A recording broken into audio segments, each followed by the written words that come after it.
I was always one spineless situation away from my name being changed to Jellyfish.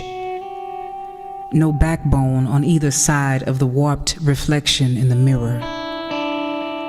A nauseous glass belly shared by the preacher's son, the ex-con, the court jester with no court papers or courage to tell the truth about the divorce. The double-minded liar, the marriage proposal that curled into a fist, the boy with no life jacket trying to stay afloat inside the body of a man, and me. A box of tiger's teeth wrapped with the skin of December, an army of things easily broken, trenched under a bullet for a tongue, and a flashlight slicing the darkness in every godless encounter looking for something that wasn't there. The light always eventually blew out. Insecurities rang out like a magnetic field. No shield, no sword, no gospel of peace fitted for my feet, just fitted sheets soiled with origami, flesh folded over flesh, watching the sunrise above the compromise of beautiful biceps puckering at my frame, intricate tapestries of woven thighs, ignorantly crocheting the bars to a shape-shifting cage that would be hard to escape. My pseudo-soulmates were my cellmates in the spirit. They said they loved me. Sometimes I just needed to hear it. The lies locked me into a fantasy where shackles looked like bracelets and rebellion looked like something you can afford. I stepped out of the will of God and right into bondage, right into a bedroom without a covenant, and ended up needing more than a bandage for the wounds that followed. But I was a gambling woman.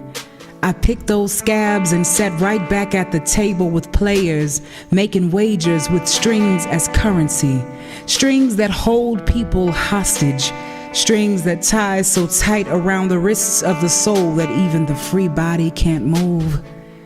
Heartstrings, strung against wooden bed frames like instruments of sacrifice on the altar of a warm mattress, betting against the one whose heartstrings strung against a wooden cross like an instrument of sacrifice on an altar of humility. Body broken so that I could enter relationship, unlike the relationships broken and devalued by those who entered my body. They said they loved me. Most times, I just needed to hear it. Most times, I just wanted to be on the other side of rejection, and sometimes I was just there. Counting their many forms of godliness, church attendance, quoted scriptures, crosses that dangled from the rear view. It was just enough to slowly let my repentance grow thin, falling asleep in the arms of unrighteousness and waking up next to my twin. Double helix spin, serpentine intertwine, the two become one while the footprints of demons move in. Hunters with fins, shark bitten from within, casting a net over troubled waters, no discernment for what I reeled in.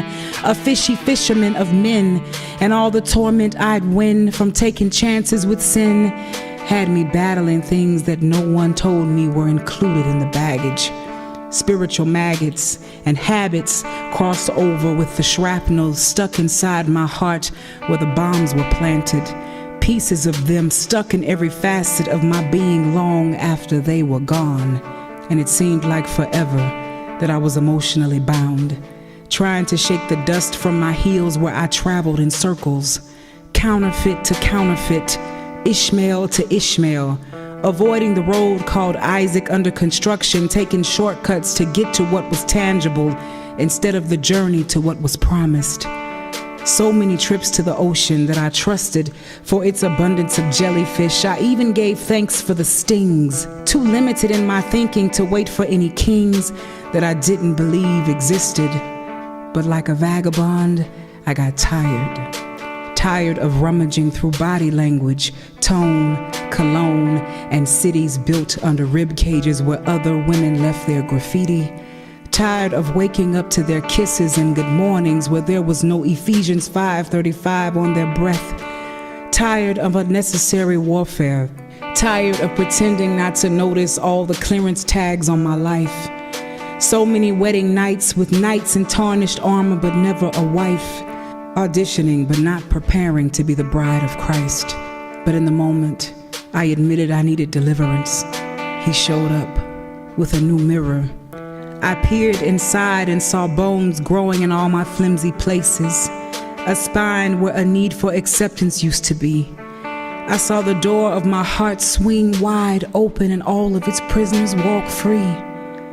There was only one man left, seated on the throne inside the chambers, interceding for me, uprooting tentacles from my life and tossing all the jellyfish into the sea of forgetfulness. And all he ever wanted me to do was stop searching for a love that was already mine.